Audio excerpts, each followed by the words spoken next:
Anybody ever sit around and just cast buckshot in the middle of the night? I'm sure plenty of people do. My wife works about all day long, it seems like, so about the only chance I get to really do anything's after dark anymore, early in the morning when I really don't feel like having a camera on. Right. It's kind of hard to get him out sometimes, too. Yeah. But I figured it'd be fun to sit around and cast a few single lot and double lot buck. Which, that's kind of hard to see, but... Probably about 5 pounds of... Well, they're mixed together right now. We got about 5 pounds in total. The double lots are in strings of 3, so they're easy to separate from the single lot. And yeah, this is 31 cal single lot and true 33 cal double lot. Dump these sprues back in here. Yep. We couldn't find a metal bucket, so we're using a plastic one to dump the sprues into, and it's kind of melting the bottom of it, but just means I get to eat another gallon of ice cream to get a new bucket. I think it's a win-win. Says the man who's lactose intolerant. It's worth it, 110%. The old BGs ain't that bad.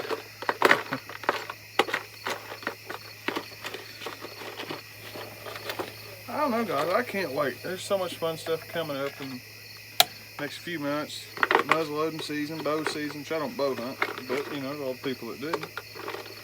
By all means, good for you.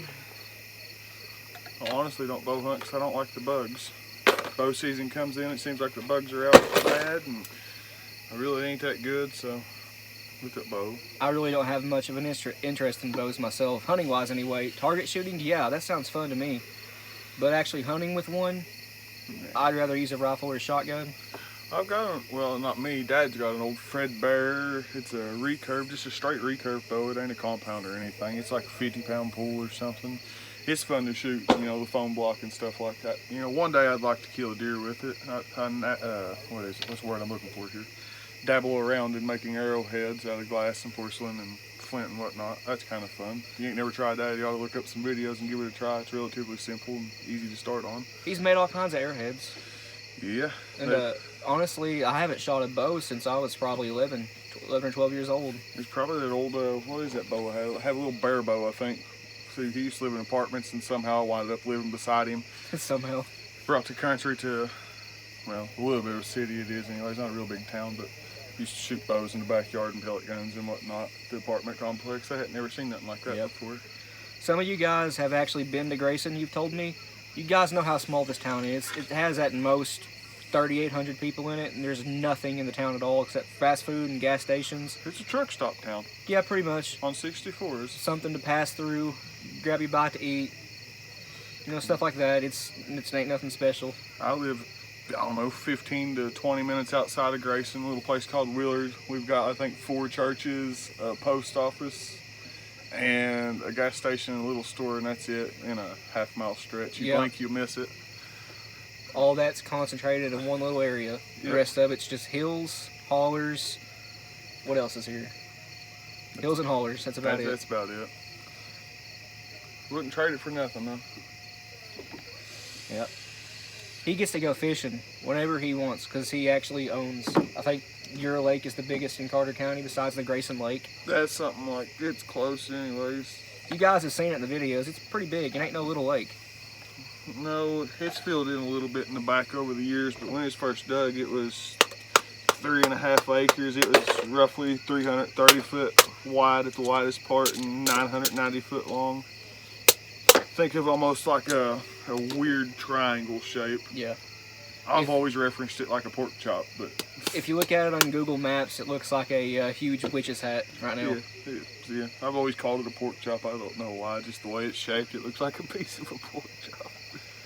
Called it that since I've been little.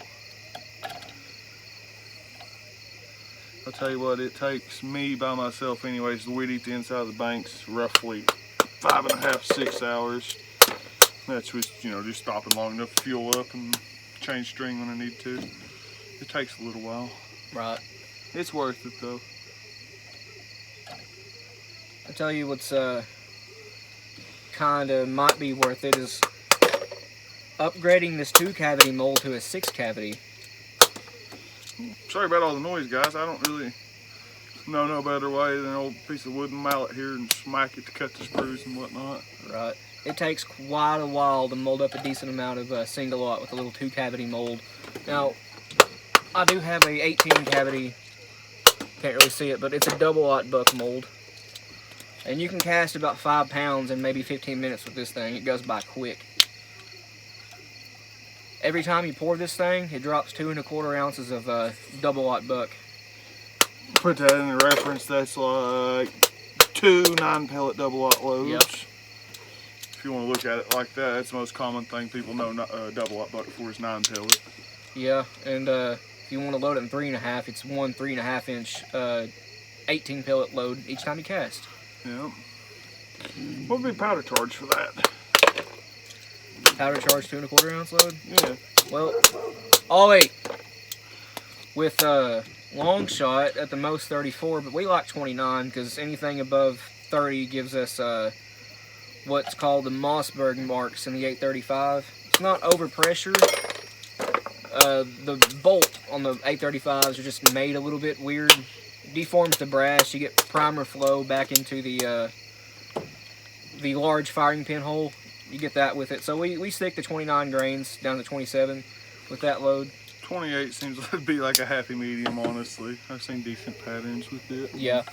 Now with blue dot, you can go up to I believe 39 grains with blue dot and IMR blue. I've seen some loads earlier. I was on a Alliance site looking on a completely different related note for some data for IMR blue, which I don't know how smart this anyways, but generally you can take a blue dot load, knock grain or 2 grains off of it anyways, and run IMR. I don't know how smart that is, but it's just a general rule of thumb. Use at your own risk. Yeah, IMR blue is just a little bit hotter than blue dot is. If I'm wrong in that, let me know. That noise you guys heard was the AC. And kicked on and back off. I ain't very good at these sit around and shoot the shot videos, but Right. something different. Figure we sitting here casting, might as well turn the camera on and talk a little bit. Right. I'll tell you what, it's cooling down around Kentucky. It's already starting to feel like fall. I have a feeling we're going to be in for a decent winter. I might be wrong, but Yeah, a couple years ago, we had a massive ice storm. There's still trees down everywhere. Like miles around, there's still trees down everywhere right now. yeah, the forest got hit hard around here. Ice built up in the tops of a lot of the big oaks and stuff like that, and it just blew them over, twisted them up, looked like a tornado come through. Tell you what though, it's wild where we're at right now. I was out of power for 18 days, and then it took, I think, 31 or 32 days for the phone lines, the internet and stuff to even come back up to halfway working. Yeah. It was interesting. We had to ride 2.5 hours, not me, my wife and my mom did 2.5 hours down to Lexington to find a generator because the power went off in Carter County and Boyd County and surrounding areas, and they had no idea when it was going to be back on, and everybody gobbled up all the generators they could real fast. So one Home Depot down in Lexington happened to have a generator, but it was $900. Yeah. I tell you what, a lot of people got caught with their pants down in that storm. Yeah, he ended up staying at my house for like 10 days, him and his wife did, because they couldn't get back home. The roads were iced over real bad. Yeah, 6-7 inches of ice with the snow on top of it. It was...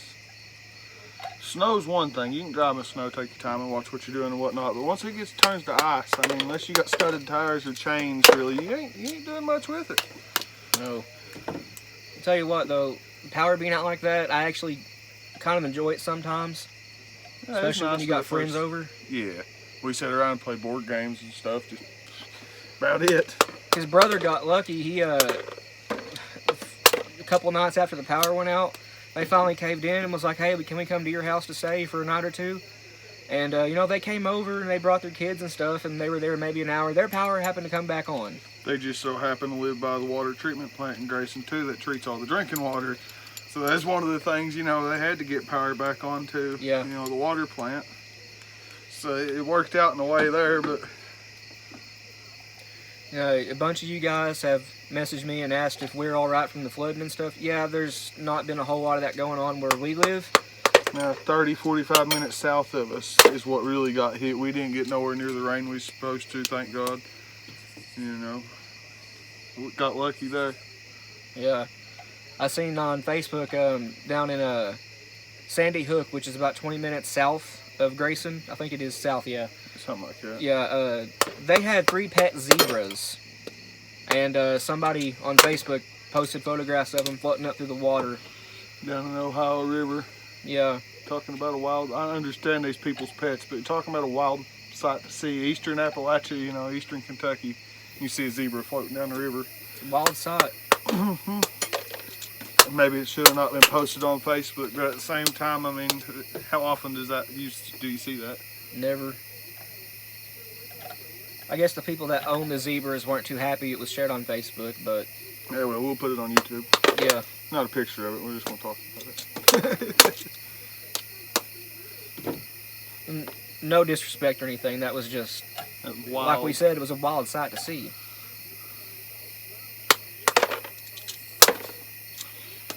Slow and steady. Once you get into the rhythm of it. Yep, I had to make and sell 5 pounds of this stuff once. It took me, I believe, 5 hours off and on to get this stuff casted. I was doing a pound at a time. It was taking me like 45 minutes to cast a pound. It's pretty time consuming to cast this stuff. And yes, I know Marty's Arms sells molds that any size you want, but they're like 120 bucks, and I don't really shoot a whole lot of single lot, so it ain't really worth it to me right now. We mostly shoot double lot and 29 caliber. That's, I believe, our 2 favorites, and I have a mold that drops 29 caliber 11 at a time. Honestly, I hate to say it, but number 4. You like number 4? I really like number 4 buck. I do too. It carries a lot of energy, and you just get so many pellets. Yeah. I mean, hard to beat 54 buckshot pellets flying at you in a 56.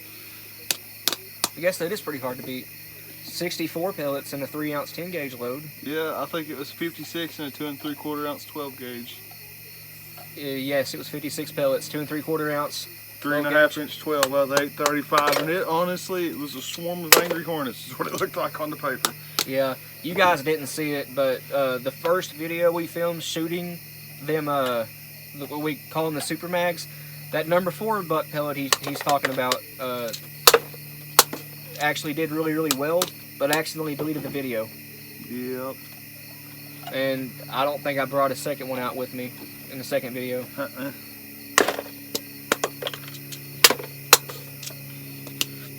don't know, what's some of your guys' favorite buckshot? They're not talking to us. I know. That's alright. They'll leave it in the comments. See? Yeah, you guys will leave it in the comments. Maybe, what do y'all think about doing one of these like this live? A live stream would be cool. Yeah, what do y'all think? I think it'd be cool. See, I'm smart. I'm letting him do all the work. It ain't work. I'm literally here dropping molten metal going smack. Smack. Smack. There seems to be an airplane flying over us right now. I see it. Yeah. I don't know how many of these I've poured now. Quite a few. Feel like. A few hundred. Ow. That was my finger. Hit my phalange. I don't know. I enjoy casting. Yep. I got a big sinker mold to cast these barrel sinkers, 1 ounce and 3/4 ounce sinkers. They're kind of fun to pour. I think it pours 4 at a time. Bottom of the mold pours 3/4 and the top of the mold pours 1 ounce. You pour 4 at a time. It's kind of fun to cast. Then I had another buddy, you know, first real lead I ever casted. We made, you know, jig heads and stuff like that for fishing and sold them locally around here under the name Falls Branch Lure Company. You know, custom hand-tied jigs, shaky heads, and weedless rigs and stuff like that. That's interesting to pour. Them heads like that's got the wire keepers and stuff. It's all kinds of wild stuff. But that's where I really started pouring it, honestly, was making baits. We sold them to a local bait shop. I'll have to hunt some up one day and Put them in a video. Yeah. Dabbled around in pouring plastic baits a little bit. That's a little different. Plastisol is. It's fun, but boy, if it don't stink. You know what? Actually, I believe Tau Mouse just started using Plastisol to cast. Ballistic blocks. Yeah, ballistic gel. Yeah, I'd never thought about that. We've used it to pour, like, you know, 6-inch worms and stuff like that. I think we had an old monster mold and a few different trick worms and stuff like that. But that seems, you know, it's a lot more durable than what he was saying anyways. I've never had any experience with ballistics gel, but he seemed to talk about it being a lot more durable and stuff, and I don't think it matters how clear it really is. I mean, it's got an amber tint to it, but we've played around and figured out if you can get it just to the point where it melts and stuff at the cooler temperatures, it won't get that color to it. You can keep the clear to it. So, like anything, you know, like casting these pellets or anything, it's all trial and error, I think. But as far as just trying to show, you know, like the permanent wound channel or stuff like that, you know, I don't see why it wouldn't be nice. What do you think a hard cast 3-ounce 10-gauge slug would do to a ballistic gel block? I'd say it'd be a heck of a wound cavity. With it being hard cast, I don't know. Now, if you're saying like pure soft lead, now I feel like it, you know, it'd cut a heck of a. But also remember this: you don't need expansion when you have a 78 caliber slug flying at you. Well, no, just the mass and the driving force of it alone is quite enough to get the job done, I'd say. But a viewer, Matt, just sent us some Fury custom bullets 12-gauge slugs. These things are solids. They're copper jacketed with a massive hollow point on them. I think it was a hollow point anyway, wasn't it? Yeah. I'm in the process right now. I'm waiting on the old dude to bring it to me anyways, but purchasing an ultra slug. Yeah, H&R ultra slug. Should be perfect for them. Can't wait for it. I can't neither. That'll be a fun addition. Other than his 32 gauge, the tranquilizer gun anyways. Yeah. It'll be the first rifle, you know, shotgun on the channel. Other than his 32. Yeah.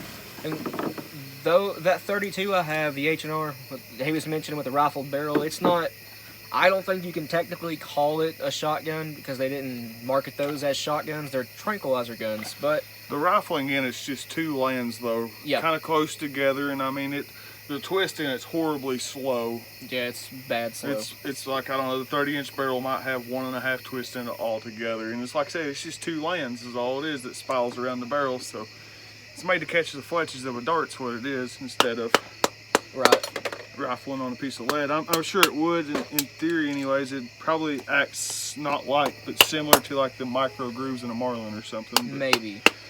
That might be a stretch, but you know, in theory anyways, it's similar to the same design as the lands in the micro groove anyways. We did shoot shot out of it at a stump maybe 2 yards away, and the spread was like the size of a beach ball at just 2-3 yards. It looked like your stereotypical, you know, everybody thinks the sawed-off shotgun's going to do, you know, 4 foot with a 14-foot pattern. Yep. It was close to that. And we know for a fact a short barrel shotgun will hold a good pattern.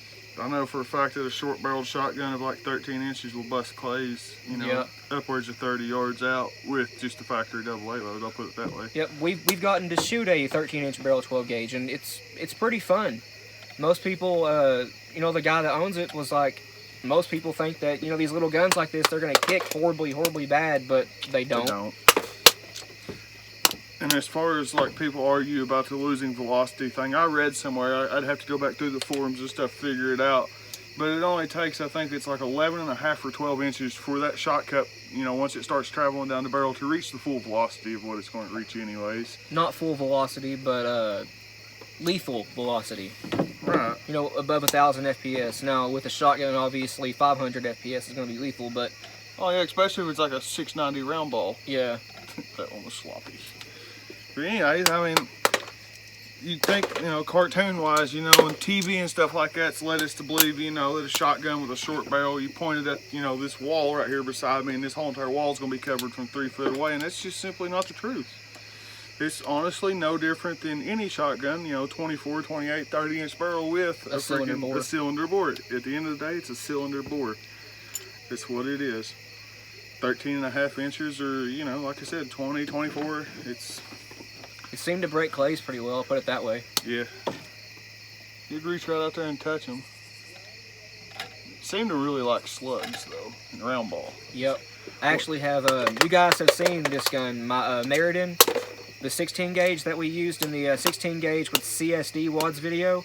Well, I have a 12 gauge barrel for it, and 3 nights ago I borrowed his hacksaw and cut the barrel off at 18.5 inches to have a slug gun, because I didn't have a 12 gauge with a cylinder bore.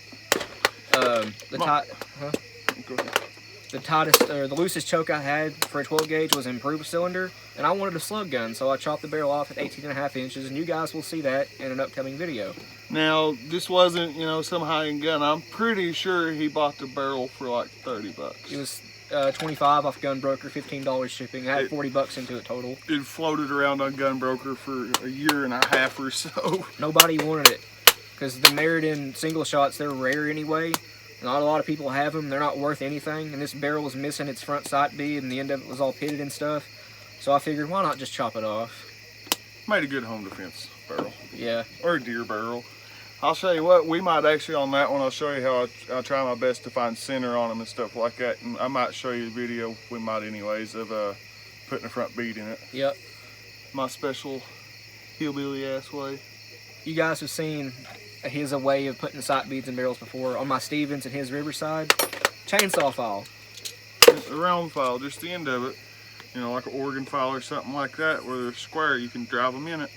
Then I'll take like a extension for a punt, or, you know, like extension for a socket or something like that, and I'll put it inside the barrel, and I'll drive it backwards like a stake, and what it does is it curls it around on the inside lip, you know, and it breaks off, and I'll take a flat file and carefully, you gotta stress that part, carefully take it and just, you know, what am I trying to say here? I guess contour it to the inside of the barrel without, you know, absolutely destroying the muzzle. Yep. And we've shot extremely hot loads through them without a problem. Loads you probably ought not to shoot through 120-year-old single shots. Well, I'll put it this way, all right? We have a friend that is not the smartest in the world, and despite telling him multiple times not to do it, he threw a 3.5-inch high-speed steel in that Stevens of his. He winded up doing it 3 different times, and the bead's still in the barrel, and the gun didn't blow up. I do not recommend that. That is dumb as can be. And this guy was trying to catch a Darwin's Award. Yeah. He did not, though. He lived. The gun lived. But the whole entire point of this madness is the front sight bead stayed in the gun. Yep. 110-year-old Stevens single shot 12 gauge with just a 2 3/4-inch chamber, 3.5-inch shells back to back. Yep. Your dog's making a ruckus. I don't. That's my wife's dog. My dog is the pit you see in the videos. Has Diesel been in the video? I don't know if he has or not. I've got a pit that's like 8 years old now. He's brindled and white and just a big old baby. Them dogs get bad raps. It's not the dogs, it's the owners. Yeah. It's the closest thing I've ever seen to gun arguments. Guns kill people. No, people kill people. Dogs don't kill people. People train dogs to kill people. They use them as a tool. And it's wrong. I mean, yeah, sure, I guess the dog can change if you throw it on a chain and go out there and beat it, you know, half to death 3 times a day, you know what I mean? Beat it more than you feed it.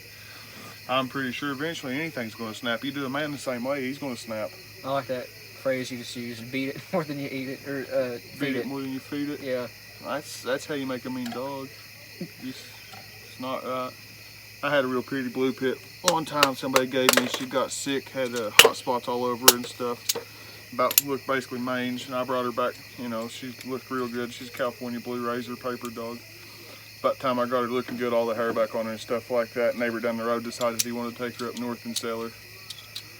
I have no proof that he done it, but, you know, I'm pretty sure that's what happened to my dog.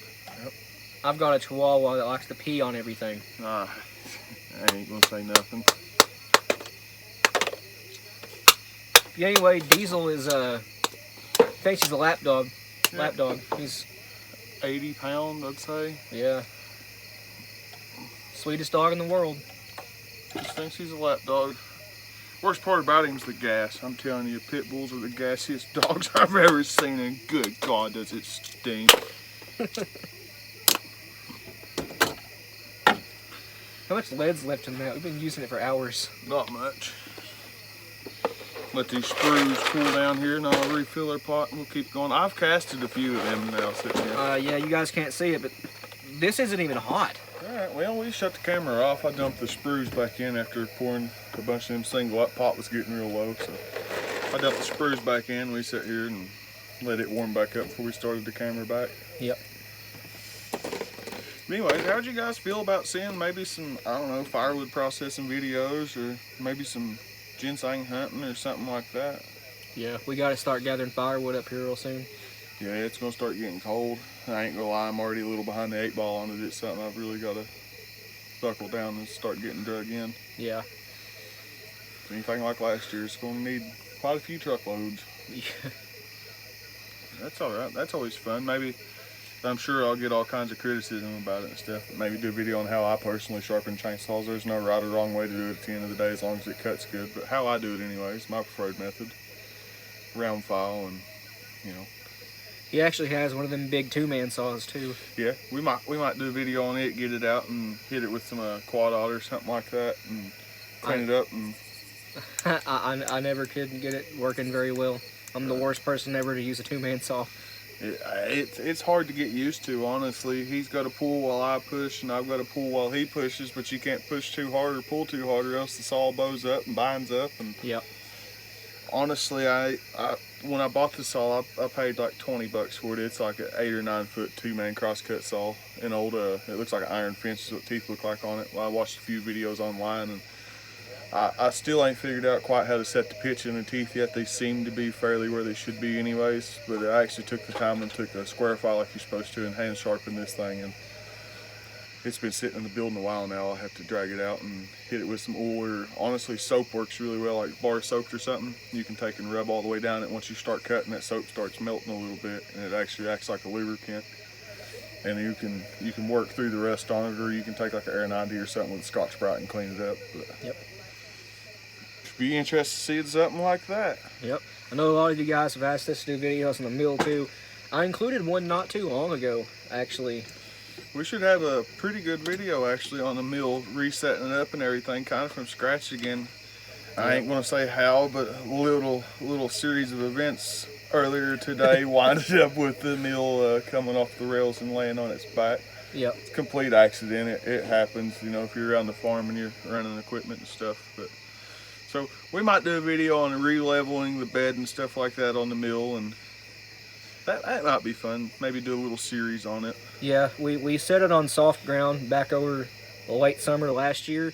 And, you know, the winter came along, and then the spring, and now it's summer again. The ground just kind of kept getting soft and hardened back up, and now the mill is kind of unlevel a little bit, but we'll get it figured out. It's kind of twisted, like it's, for say, the front half of it's perfectly level. The middle of it somehow's got like a slight twist to it, and this half down here is, the back half of it's good. So as you're sawing, it'll go from 2 inch to 2 1/4, yeah. 2 and 2 1/2 on a real bad case there one day before I got it, you know, tuned back in a little bit better, to 2 inch all the way at the end. It's like it's got a bow in the center of it. But I have an idea. I believe anyways, frost line where we're at's 18 inches. I don't believe that. I'm 99% sure on that anyways. So what I want to do is I want to take and cut some black locust posts and start out the length. I think it's 14 foot's what the tracks is on my mill anyways. It's got a bunch of, we'll do a video of it so you can see it if you really want to. You let us know here. But anyways, it's got feet on it that's got double nuts so you can adjust the height of them. And I can't remember how many of them there is. I know it's 14 foot long by I think 4 1/2 foot wide anyways.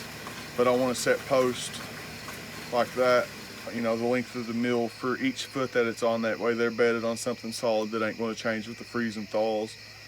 And then go from there. I think it'll be, in the long run, a lot better. I might set posts and then cut them off to where they're all level and square with each other, and lay like a 2x8 or 2x12 across them, bolt it down with lags to each post, and then set my mill on top of it.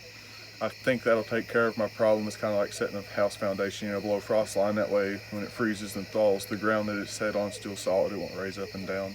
Right. I ain't 100% sure if that'll work or not, but that's... Right now, it's laying on cinder blocks and a few 6x6s. No, 6x2s. 2x6s. Yeah. It's sitting on 2 2x6s, and then I took pavers and I dug out, you know, the grass anyways. I leveled the pavers and laid the 2x6s across it, and then we set the mill on top of it. It was kind of a rush setup, you know. I was just happy I got a mill and I wanted to get it set up, and I didn't. If you don't take time to do it right the first time, you'll find time to do it the second time, and that's a fact. I know this, and I still, to this day, I'm real bad. I'll rush something, and then I'll wind up having to go back and do it again right the second time and just kick myself in the butt. Right. Like I said, though, if you don't do it right the first time, you'll find time the second time to do it right, or something along those lines. Yep. We're also wanting to do some fishing videos too. Yeah, I feel like that'd be fun. I think we included one in the last video I posted. Just a little at the end of it, we went fishing and he caught a fish.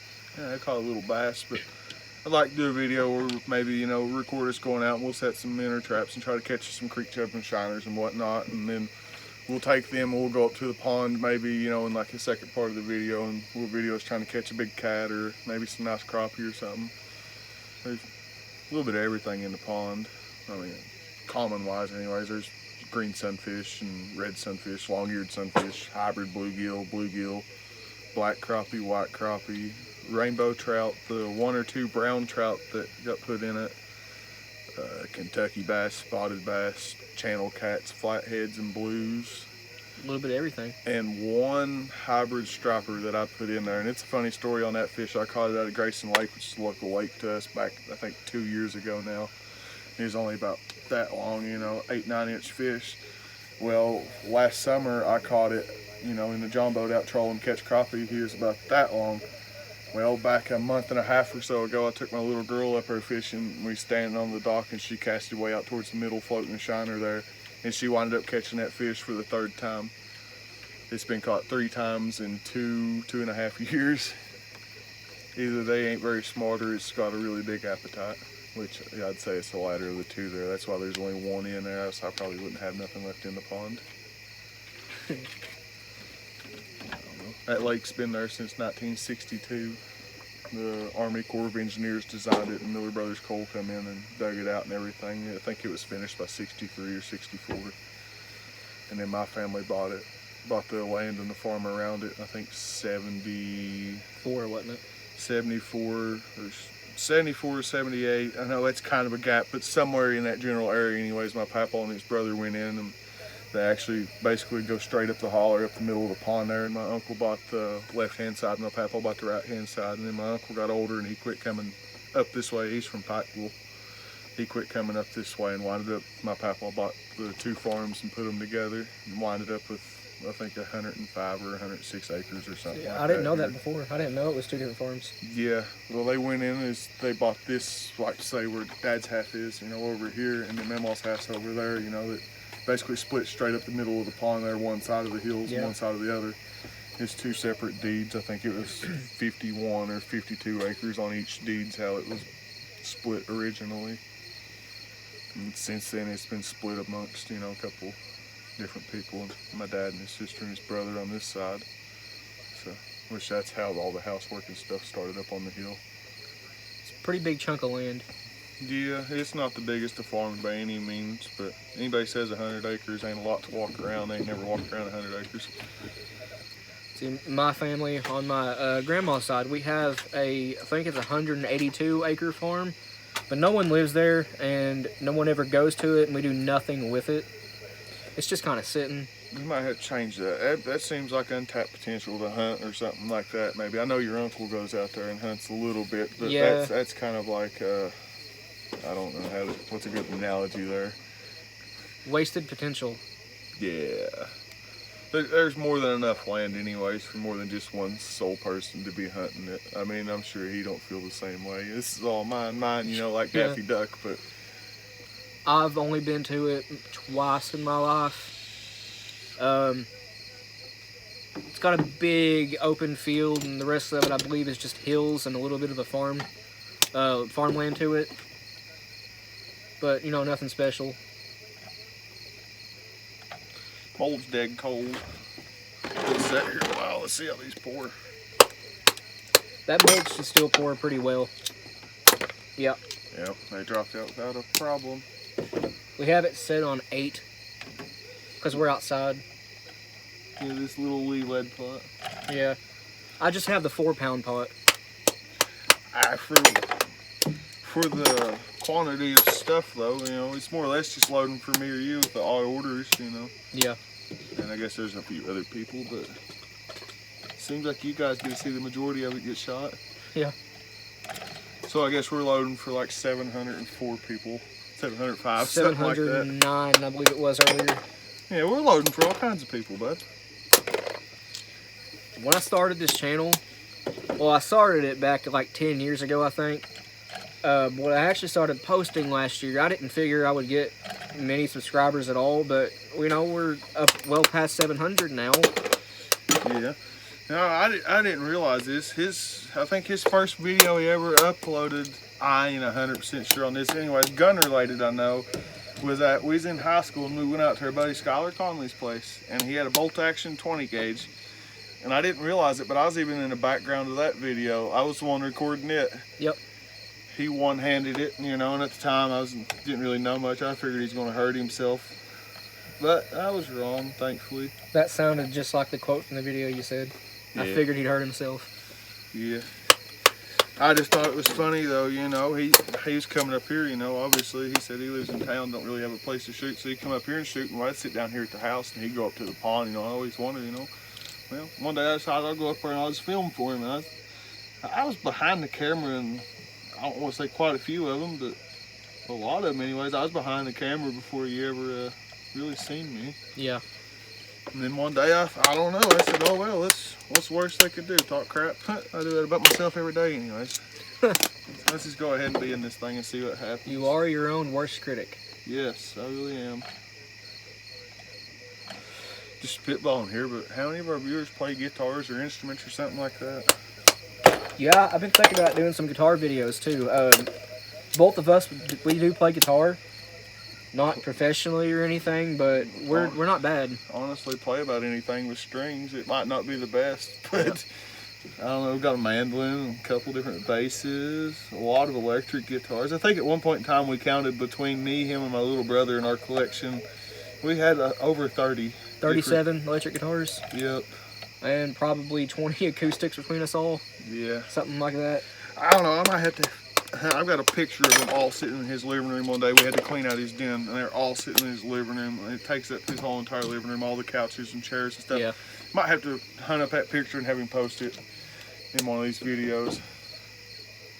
I feel like that'd be kind of cool. But y'all let us know. Yeah. He plays a lot of, you know, older Metallica style music. He can play about anything. I prefer to pick more of a bluegrass kind of style, but at the end of the day, music's music. I don't care what it is. I can get down with about anything. We mostly play metal, country, folk, bluegrass, like he said, stuff like that. But yeah, we can play just about anything. A lot of Tyler Childers music. Yeah. Play it quite a bit. If you guys got any ideas, any things you want to see besides, I know it's mostly shooting content, and y'all probably like, you know, stick what we do. But if you want anything different, we're down to do about anything. Yep. What I want this channel to be is mostly a shooting video, but also just a general outdoors channel. Just mostly stuff we enjoy doing. Yeah. I really want to get into some fishing videos. Yeah, that'll be fun. So a lot of people around here anyways, it seems like cold comes on, people quit fishing. And I don't know, I've never been a fair weathered fisherman. Rain, snow, it don't matter. They always bite. You just gotta know how to fish it. Cold water around here, you know, muskie, smallmouth, crappie, trout. You know, you can still catch quite a few fish. Bass, you know, large jaws, they're a lot slower, a lot more lethargic, but you can still catch them. Yep. And honestly, it seems like the lakes around here in the winter times, that's when you really start catching, you know, 6, 7, 8 pound largemouth. They're big. They've got to eat. They're constantly on the move. And it seems like you can slow down and take a jig or something. Just fish real slow. Yep. Real methodical like, and you can get on some nice fish in the winter. That's really when I like to fish the most, other than catfishing. I haven't fished a lot in the last 10 years. The apartments that we were mentioning earlier, we used to go fishing just about every single day. That noise you're hearing is his dog playing with the water bottle. But there was a little pond up the apartments we used to live at, We used to go fishing in that one every single day, but then I moved about 2 miles away into town, and I had a river, not really a river, more like a creek right next to the house, and we tried fishing it in a few times, but couldn't really ever get nothing much to bite.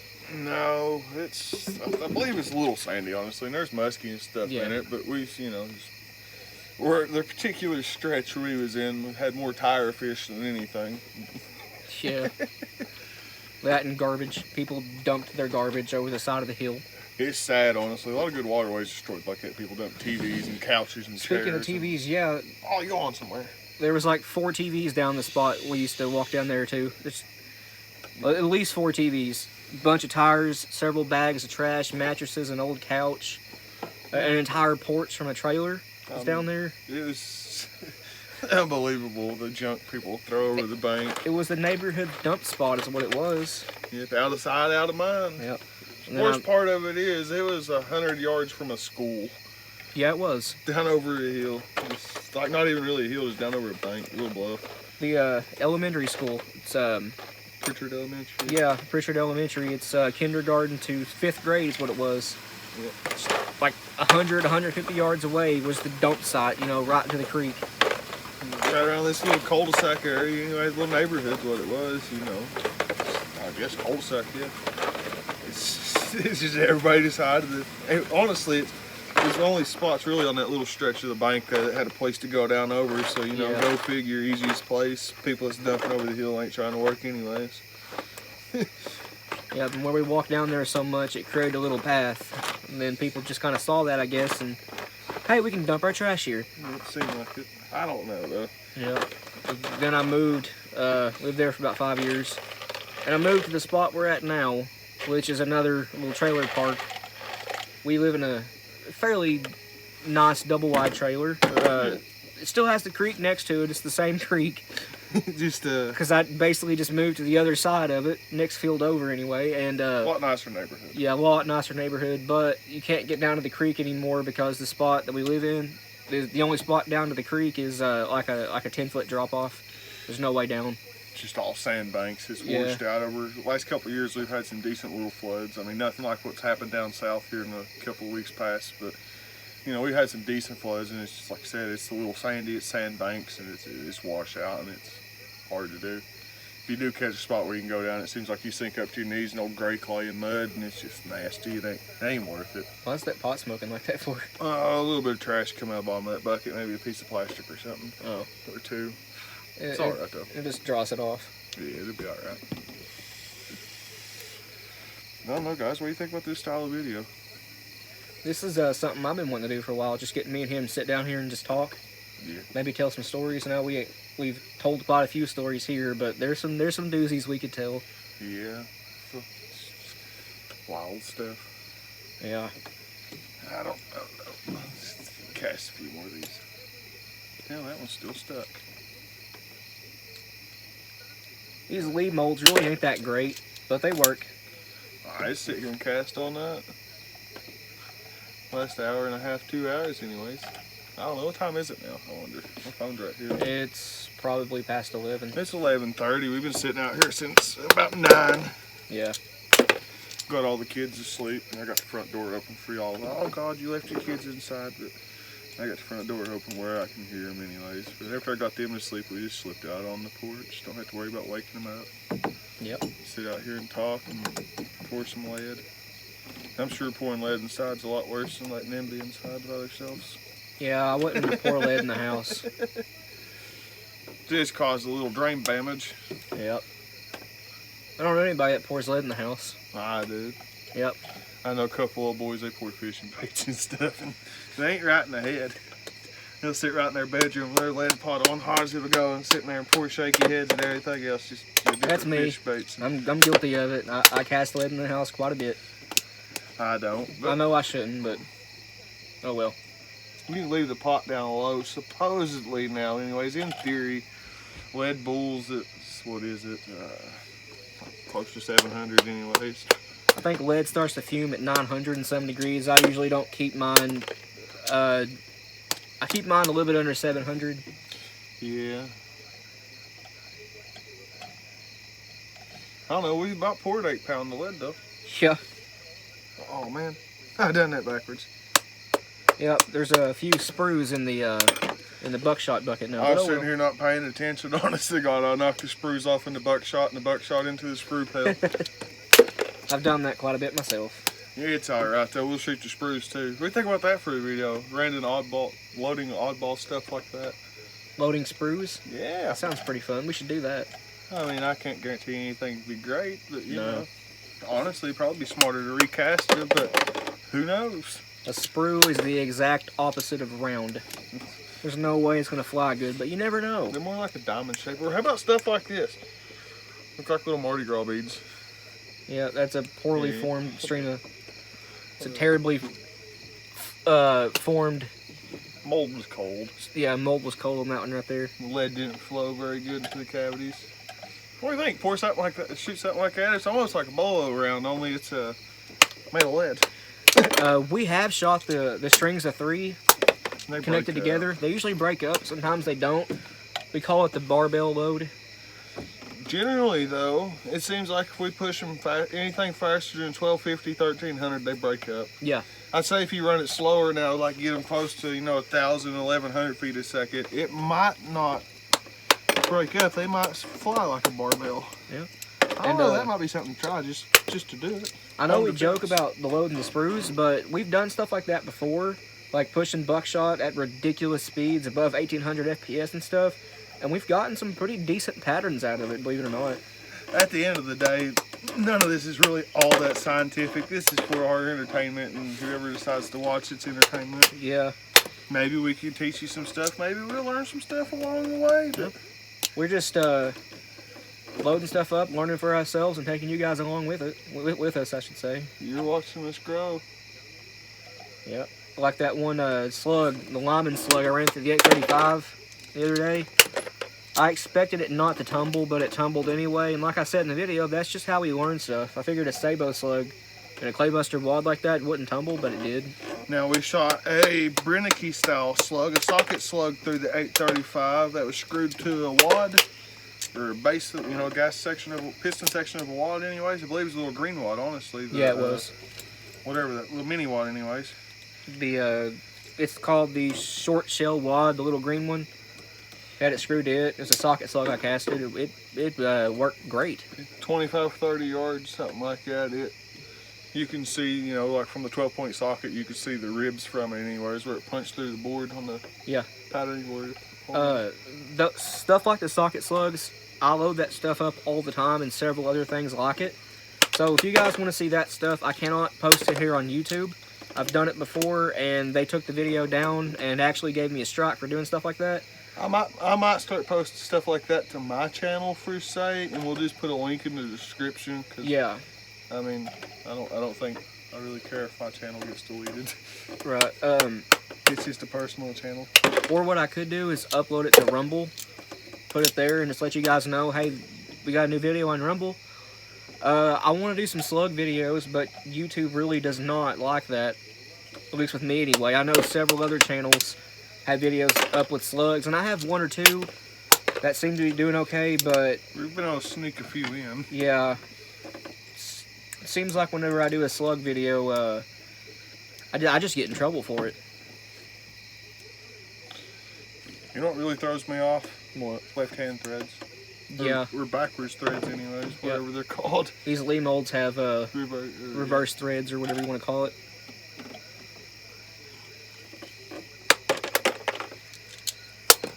I tell you what, once that thing gets hot though, it cranks them out. I'll sit here and pour it quite a few. I don't know, I might have a touch of the ADHD. I sit around and fiddle with stuff and talk all the time. It's just... I do have ADHD. I know, I do too, but don't let anybody tell you it's a disability. If anything, it's an advantage. Yeah. How many other people can think about 15 different things at once, keep it on track while doing something? Right. I mean, I don't see how it's a disadvantage. Y'all, you slow people out there, y'all the ones hurting. All you normal people are the ones that's hurting, not us. But are you really normal? Or are you just, fit the particular mold that society wants?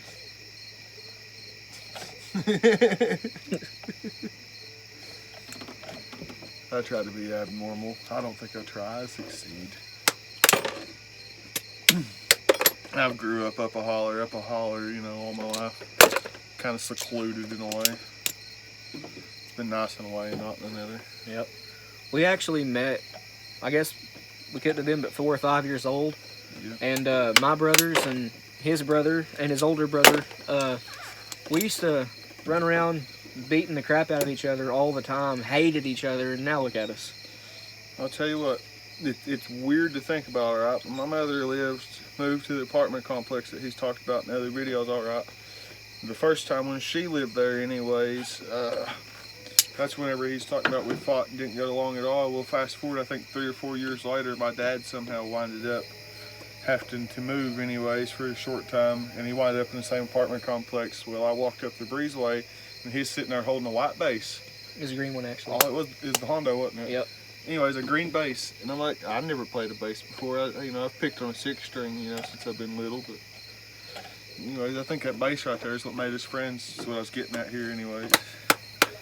We sit there and played it a little while and got to talking, and been friends ever since. Yep, bonded over guitars, really. Yeah, common ground. Yeah, at that time, I think we were just 11 or 12. Yeah, sitting around challenge each other to honestly learn different Metallica riffs and stuff. Seemed all so hard then, which still is, don't get me wrong now, but it's weird. My dad's a bluegrass picker. All of his buddies pick bluegrass and stuff. I've been around music all my life. I ain't the best in the world, but I can play a little bit. We play banjo, mandolin, piano a little bit, guitar, bass. What else do we do? I don't know. Anything with a string. I've played around with. Had a buddy one time, may have got a little intoxicated and ordered a cello offline. Ordered a cello. Showed up like 2 weeks later at his house. That was kind of fun to play around with. I learned a few scales on it. Nothing to even remotely begin to play a song, but the thing about it, if you ain't afraid to pick it up and make a bunch of bad noise, you can figure out how to play about anything. Here's a good story. Me and his brother, Joey, were one time at a pawn shop up here a few years ago, and he had never touched a violin in his life. He picked it up, started playing it, and it actually sounded pretty decent. And a friend of ours was in there, and he was like, I didn't know you could play fiddle, Joey. Joey said, I didn't either. Just one of them things. That little feller's, some people's got to work really hard to play and other people's come easy. That little feller he's talking, I say little feller anyways, he's the same size as me now, but he's got a gift. I'm telling you, it don't matter what it is. Give him 5 minutes, it can be an instrument from the middle of Africa somewhere, you know what I mean? Give him 5 or 10 minutes and he'll play you a tune on it that you'll recognize and be able to go, oh my God, how do you do that? Yep. And we can't play and sing at the same time, but he can. He can't sing good, but he can make words come out while he's playing. See, that's the key there. Yeah. I've struggled so hard with playing and singing at the same time. I just can't do it. It's not something that my brain just can comprehend. I can't really play and I can't really sing, but I enjoy to do both. I figure if I sing bad enough for long enough, maybe I'll sound good. I don't know how true that theory is, but like anything else. Don't let him lie to you. He's actually a pretty good singer. One day I'll catch him behind his back and I'll put it on YouTube. Nah. Sing bad enough for long enough, you'll eventually be good.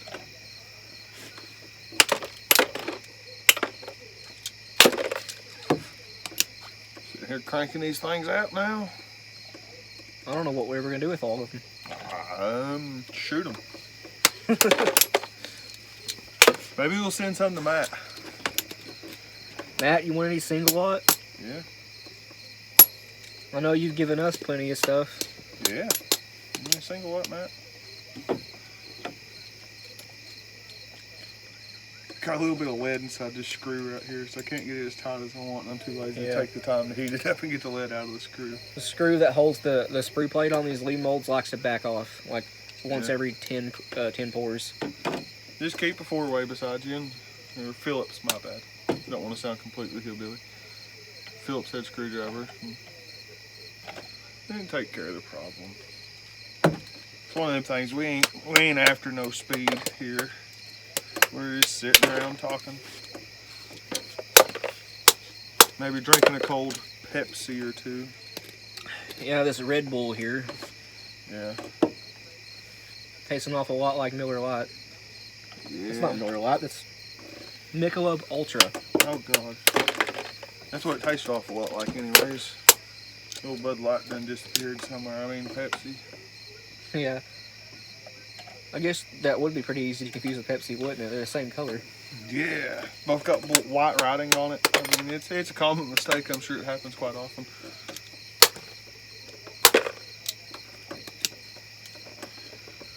We're about out of lead, guys. I didn't think it would take almost 3 hours to cast like 8 pounds of lead, but it is. I guess because we're only dropping 2 at a time. Yeah, for a short period there. I think he done maybe 10 or 11 pours over the double lot, 18 at a time. Yeah. I think he done 10 or 11, but for the most part, it's mostly single shot in that bucket. Or not single shot, single lot. For a while, we were shooting pretty much exclusively double lot. That was back before we started doing videos, and I wanted to branch out with other sizes.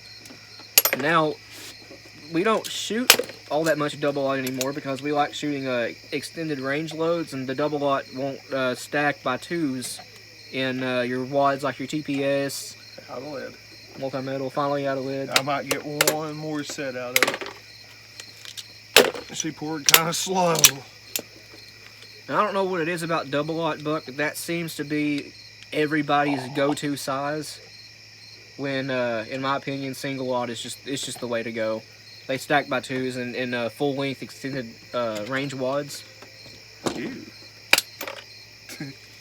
And like I've mentioned a million times, you don't really lose any energy. I got one. You got one. Pot's out of lead though. That's unfortunate. I'll pour these screws back in here one more time. Man, that screw is completely full of lead. Dang it. There we go. One more thing before we sign this off. We are thinking about doing a Q&A video. You guys ask us whatever you want to know, and we'll sit down like this and do that. So if you got any questions you want to ask us, just leave it in the comment section below. Yeah. Maybe we'll drag out the number 4 buck mold next time and sit here and make a bunch of little pellets. That sounds dreadful. That really does, but you never know. I hate casting number 4 buck, as pretty much all the rest of you guys do. In the buck and slug group, every day I see people complaining about how much of a bear it is to cast number 4 buck, and I completely agree. You have to get the mold hot. I feel like I can accomplish that. I don't know though. It takes forever to cast a good amount of number 4 buck. I really like number 4 though. I do too. I just, whenever I shoot it, I can't really seem to get a good pattern out of it. Right. I'm gonna work on that. Now my 32 gauge, the Stevens, the actual smoothbore 32 I have, it loves number 4 buck. Hey guys, helpful hint here, alright? Take a piece of 2x4, beat your molds open with it, you know what I mean? And then little splinters will fall into the sprues. Well, don't worry about getting them out. When you dump them back in, see, they'll burn. And it's basically like using sawdust. You can just, you can dross off the top of it with a little bit of pine shavings that come off and keep on pouring. Yeah, it's getting 2 birds stoned at once. No, killing 2 birds killing with 2 one stone. birds with 1 stone. What was that? It's getting 2 birds stoned at once. Sounds like a good time to me. Anyways, oh God, guys, thank you all for watching. Everybody that's helped support the channel and stuff, really appreciate it. We couldn't do it all without you, for the most part. Anyways, it wouldn't be nowhere near as interesting. Yeah. Like we said, you want to do a Q&A, leave us some questions and stuff, and if we can get enough, questions in the comment section, we'll try to answer them. And if y'all want to see anything, like I said, leave it there. It might take us a little bit, to get it, remember to do it, but we will definitely do it. Right. And all you guys that have sent us stuff, we really appreciate that. All of that stuff has been a giant help, like the chronograph and the choke tubes that you guys have sent. The numerous hulls, wads, all that stuff that we just can't get our hands on around here. That's awesome. We really appreciate that. Yeah.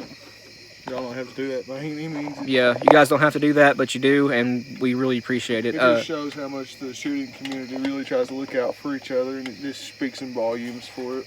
Right. Everybody thinks gun owners are just these evil people, you know, they just want to hurt everybody, and that couldn't be the farthest from the truth. Right, we're just out here trying to have fun. That's what we're trying to show, you know, as long as you do it in a safe manner, shooting firearms should be a fun experience. You should enjoy it. You know, just don't point at nothing you don't want to kill every gun like it's like just simple stuff. Exactly. But, yeah, I guess we're going to end this video here. Thank you guys for watching. I know it's been a long one, but hopefully you got some enjoyment out of it. I know we sure did. And we have some, you know, food for the range. Yeah, there's about 8 pounds there. Yeah, it don't look like it, but that bucket's heavy. Lead's pretty heavy in general. But like we said, you guys got any questions or comments, leave it down in the comment section below. We're going to do a Q&A video. But other than that, I guess we'll see you guys in the next one. Yep. Y'all have a good and stay safe. Yep. See ya.